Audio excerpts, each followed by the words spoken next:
For so many years, ikaw po ay nagre-rent or naghahanap ng sarili mong property, gusto mo mag-invest, tara po, let me help you.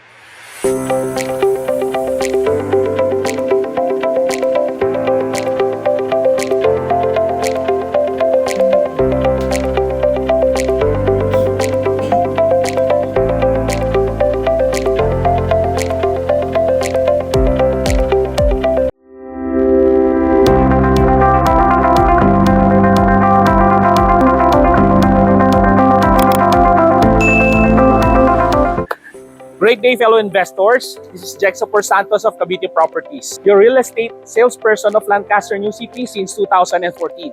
Andito po tayo ngayon sa Lancaster New City at ipapakita ko po sa inyo ang isa sa pinakabago at pinagkakaguluhang bahay at pinakamabilis ma-sold out na bahay po dito sa Lancaster. Ito po ay si Lia Townhouse.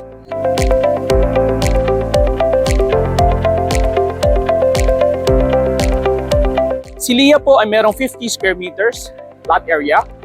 So ang start po natin ng lupa ay mula dito hanggang dito po.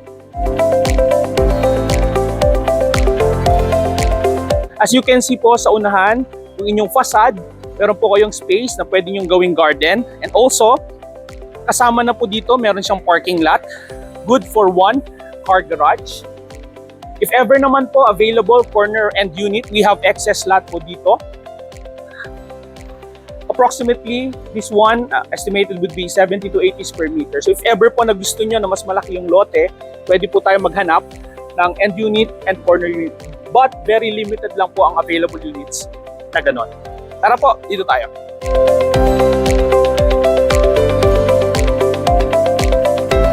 Si Lia po ay may 50 square meters lot area and 40 square meters floor area. It is a 2-story up and down po.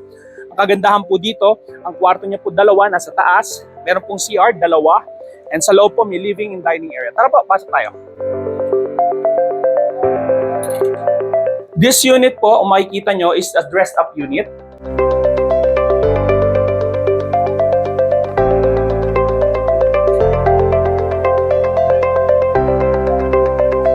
Makikita nyo po, dito po ay example na may laman na siyang gamit. Ito po ay halimbawa lamang na pwede nyo pong gawin sa inyong bahay. So we have here the living area. You can put your TV here, sala. Dito po, mga halaman sa mga plantitos and plantitas, pwede nyo pong ilagyan ng halaman. Pagpasok po, after the living area, we have the dining area. Wherein, you can bond with your family. After a long, tiring day of your work, pwede kayong umupo, kasama ang inyong family, mag-dinner, and mag-usap and mag-bonding sa inyong buong araw kung ano yung mga experiences nyo that day. Sa mga mahilig naman po magluto, we have here the kitchen, the indoor kitchen. Mapapansin nyo po, it is very elegant. We have built-in here, electric stove. Pwede rin po yung mga normal stove, pwede nyo ilagay dito. You have here the sink. At sa taas po, you can put your overhead cabinet. No? Depende po sa anong design na gusto nyo. Also have here, ang ating pong cabinet sa ilalim. You can put your pan, yung inyong pong mga kaldero, kawali, dito po. Next naman po natin, dito po. Si Lia po ay may dalawang toilet.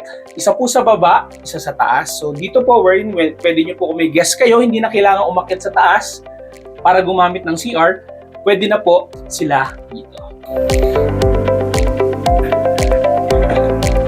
Dito po tayo sa likod.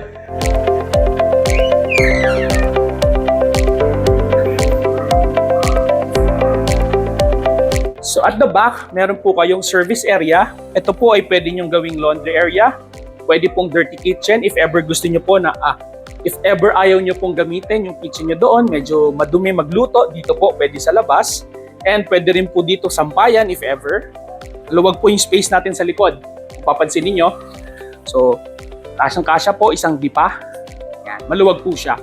And if ever corner and unit po, yung iyong lot po extended hanggang dito po. Or depende po sa available unit na papipili nyo po.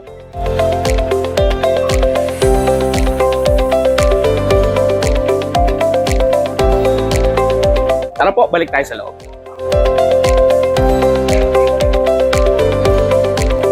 Tara po, akit naman tayo sa second floor.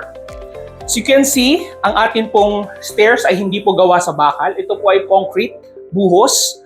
So nakakasiguro po kayo na matibay. At kung papansin nyo po yung atin pong ceiling, no? Mataas po yan. Ang kagandahan po dyan, standard yung height niya. Tara po, akit tayo sa taas.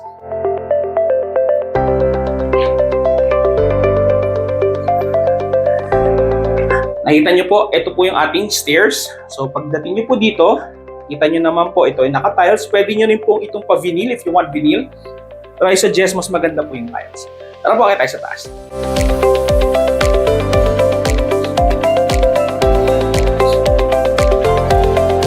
Pag-akit nyo po sa taas, pagpasok po sa inyong left side, makikita nyo po ang ating toilet and bath. Yan po is in-improve na po natin yung design, yung toilet bowl, sink. Leah po has 2 bedrooms. Ito po yung bedroom 1. Dito po tayo. So dito po sa design na ginawa po natin, carpeted po yung ating flooring. And kasya po dito hanggang queen size bed. Yan lang, medyo yung space po dito hanggang dito na. If you want king size bed, kasya naman po, kaya lang wala nang extra space sa gilid. Dito po, pwede niyong ilagay yung study table kung ang anak niyo po ay nag-aaral. Pwede po siya dito mag-aral. Ito po yung kanyang kwarto. No? Yan.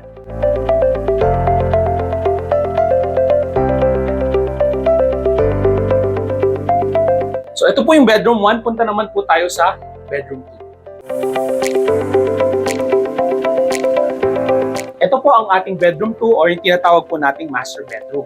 As you can see, mas malaki po ang space nito compare po sa ating bedroom 1. Dito po, kasya kahit hanggang king size. So, meron kayong extra space pa dito. Yan. Pwede nyo pong lagyan ng inyong mga side table. And you can put your lampshade here if you want. So, dito po, makita nyo may salamin kasi mas maganda po itong tignan kapag may salamin, mas malaking tignan. You can put your overhead cabinet here po. So, may mga gumagawa po niya, nagagawa sila ng built-in cabinets. And if you want mirror po yung nasa likod niyo para magmukhang mas malawak at mas malaking room, okay din. If you're interested po kay Leah Townhouse, you can message us in my Facebook account, Jack Sapor Santos. Again, Jack Sapor Santos po of Cavite Properties. We also have our page, Cavite Properties by Jack and Jazz, Cavite Properties by Jack and Jazz. And you can also PM my wife, aking pong asawa, Jazz Castillo Sapor Santos, one of the best real estate salesperson po dito po sa Lancaster, New City. Maraming salamat po sa pagsama sa akin sa pag-tour sa Leah Townhouse. Again, don't hesitate to message us. You can also reach us sa aming pong Globe number 0917-651-0852. If you have Viber and WhatsApp, pwede nyo rin po kami i-add. Again, yun po ang aming number sa Viber and WhatsApp.